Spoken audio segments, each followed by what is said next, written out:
Sí, es que creo que no hay otra opción. Es que no es una voluntad ni un deseo de hacer. Es una imposibilidad de que sea lo contrario.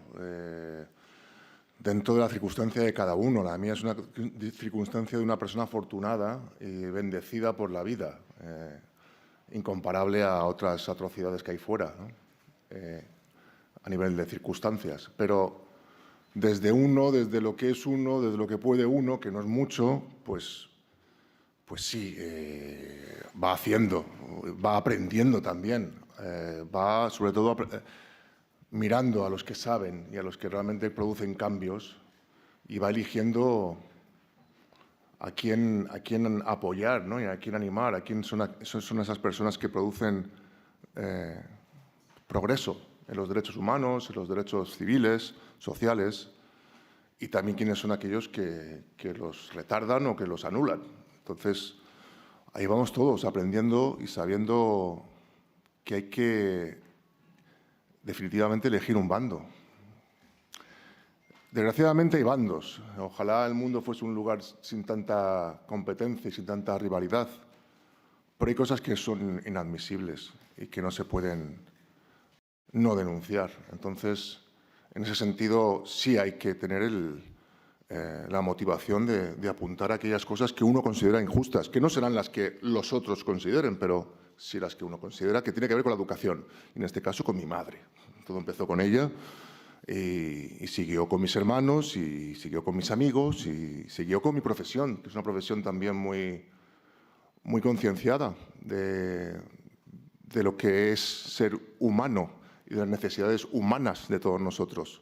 Sí, bueno, ya lo dijo el filósofo, soy yo y mis circunstancias, y una de las mayores y más hermosas circunstancias es haber nacido y haber sido educado en el seno de mi madre, nunca mejor dicho seno, porque la parte masculina no estaba tan presente.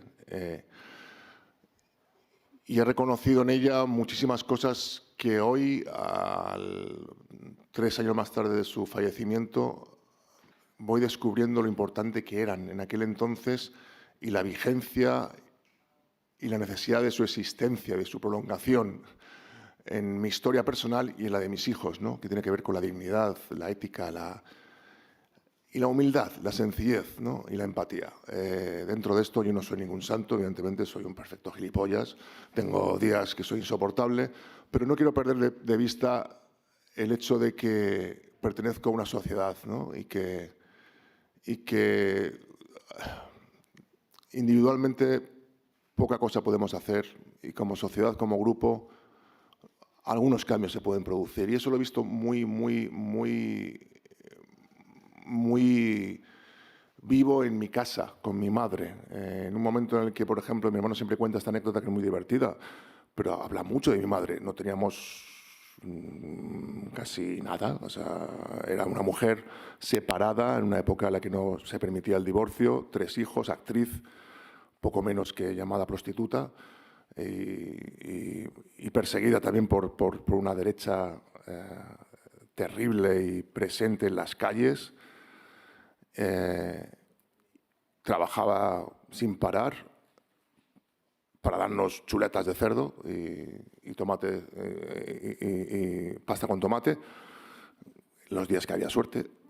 Pero llamaban a la puerta cada X tiempo, abríamos y era unas personas que estaban recaudando dinero para el derecho de las mujeres saharauis. Y ella llegaba allí y daba la mitad de lo que tenía en casa. Y claro, mi hermano, yo era más pequeño, pero mi hermano la miraba y decía, ¿qué cojones haces? O sea, si no tenemos para comprar leche. Mi madre estaba ahí dando lo que tenía que dar a las personas que se lo tenía que dar, ¿no? Bueno, pues eso lo mamas y eso lo ves y eso no se enseña desde lo didáctico, sino desde la acción, que es al final lo que nos representa como seres humanos, lo que hacemos, no lo que decimos. Y en ese sentido, no solamente soy el hijo de Pilar, sino que espero morir siendo el hijo de Pilar y nada más que el hijo de Pilar. Aparte de eso, haré mi trabajo y ojalá me vaya bien, pero es mi mayor condecoración ser el hijo de esa mujer. Yo nunca... Está esta cosa que le gusta a la gente, decir, mis mansiones en Miami, que vivo en Bahamas y que no sé más. Yo nunca he vivido en Estados Unidos, he vivido siempre en España, en Madrid. Es mi país, es mi gente, es mi cultura, es mi sociedad y algunas veces he estado en Estados Unidos pues 4 o 5 meses, lo más. Y es donde vivo, donde trabajo y donde quiero seguir viviendo. Y la realidad diaria, política y social de España la sigo de manera continuada, ¿no? Porque es la que más me importa, es la mía.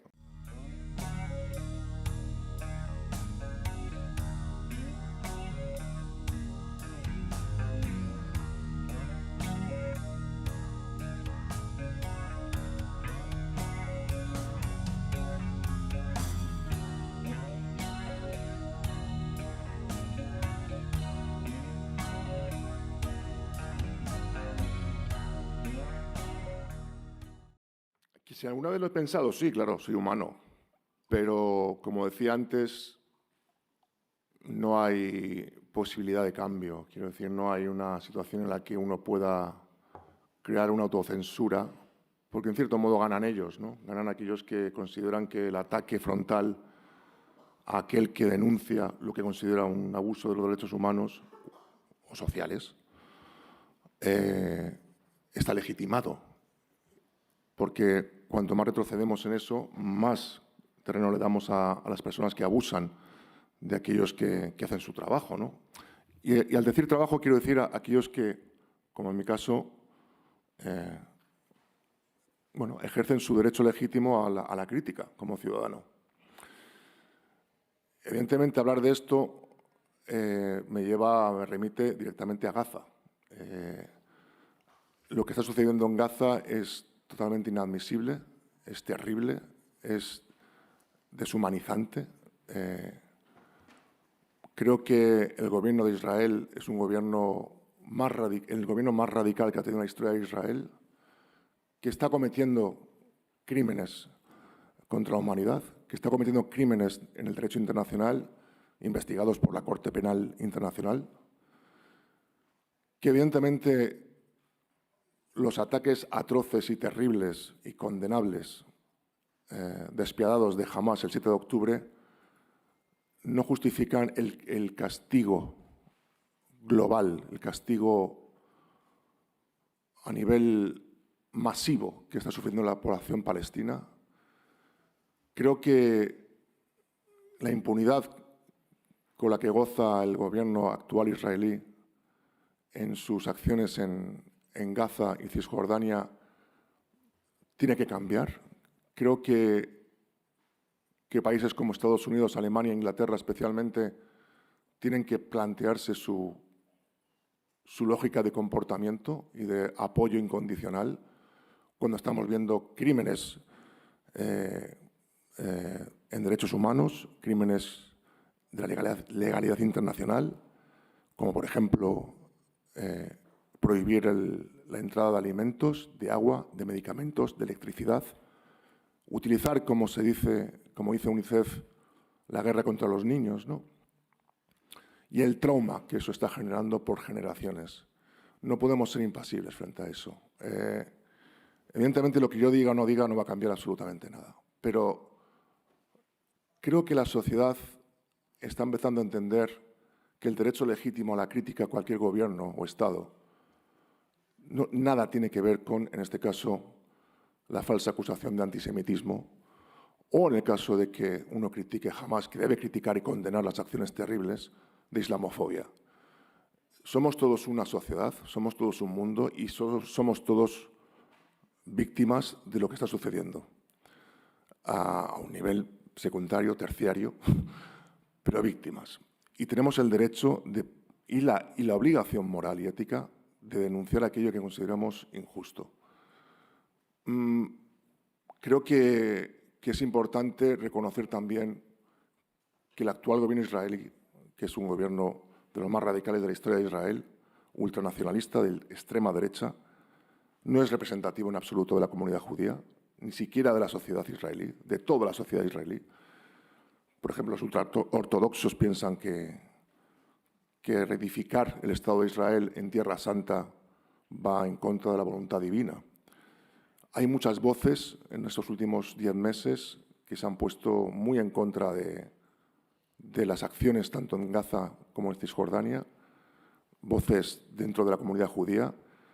Hay un malestar social importante que tiene que ver con la necesidad de que haya un eco social de rechazo a tales políticas, a tales acciones. Y, repito, es responsabilidad nuestra, ustedes, vosotros como medios y yo como ciudadano, el poder mirar y denunciar aquellas situaciones que consideramos inadmisibles, inaceptables, y pedir a la justicia, a la Corte Penal Internacional, a la Justicia Internacional de las Naciones Unidas, que se condene y se juzgue a sus responsables, en este caso Netanyahu y los responsables de Hamás, de las matanzas de Hamás. Como se está haciendo, como se quiere hacer, ¿no? Hacia donde nos estamos dirigiendo es realmente un lugar terrible que creo que a todos nos asusta muchísimo y necesitamos la voz social que ponga fin a la impunidad y al apoyo incondicional, que no es otra cosa que darle alas al abuso del derecho internacional, ¿no? y de los derechos humanos. Eso es una situación, creo que urgente, junto a otras situaciones terribles, de las que se hablan menos, en Uganda, en Sudán, en Ucrania se habla más. Bueno, esos son temas que me preocupan. Frente a eso puede llegar la falsa acusación en este caso, del legítimo derecho de criticar la acción del gobierno israelí y de Hamás, de antisemitas, sí, pero creo que hace flaco favor el hecho de llamar a alguien antisemita a las realmente víctimas del real antisemitismo, que es una cosa terrible, que se está expandiendo, igual que la islamofobia, en el mundo y que es un problema muy serio. Creo que es una forma de divertir la atención de la denuncia al denunciante, ¿no? Y hay que tener mucho cuidado con eso. Creo que no hay una persona mínimamente sensible en el mundo que no vea la atrocidad de Gaza como un asunto urgente que necesita de un alto al fuego inmediato. Por supuesto, que se recuperen a los rehenes, que devuelvan a los rehenes jamás, y que los interlocutores sean otros, porque este gobierno de Netanyahu y esta cúpula de Hamás nunca van a llegar a un acuerdo. Y tenemos que llegar a un sitio donde exista la solución de los dos estados, o el estado binacional, confederado, no lo sé, pero donde se recoja y se refuerce sobre todo los derechos del pueblo palestino y su independencia, y su derecho a su tierra, y su derecho a su cultura, y la seguridad del Estado de Israel. Y eso es primordial. Y estamos viendo que Netanyahu, con tal de intentar evitar una cárcel venida por las acusaciones de corrupción y por cómo raptó el sistema judicial en Israel, está llevando esta agresión a unos niveles pues, que ya empezaron a afectar a todo el Oriente Medio, ¿no? Y eso ya, ahora empiezan a preocuparse los grandes actores de este conflicto, porque ahora empiezan a pensar, nos va a tocar de manera directa, hasta ahora no. Entonces, bueno, reflexiones de un día como hoy que no me permite celebrar el premio.